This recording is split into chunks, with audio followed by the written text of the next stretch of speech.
আসসালামু আলাইকুম। AR engineering workshop.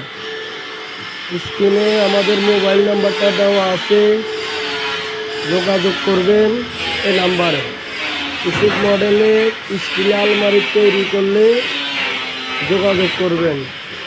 আলমারিটা হইলে কফিন আলমারি বলে, কেউ পেপার আলমারি বলে, যে জায়গায় যেটা মানুষে বলে। আমরা বেশিরভাগ কফিন আলমারি বলি। এগুলো এস লক। সবাই যোগাযোগ করবেন আমাদের সাথে। দুটি ডয়ার, অত্যন্ত সুন্দর স্টিল আলমারি, 2 পার্ট সিস্টেম। বাসাবাড়ি দোতলায় 3 তলা উঠাইতে কোনো সমস্যা নাই। সুন্দরভাবে ইজিভাবে কেয়ারিং করা যাবে, কোনো সমস্যা নাই।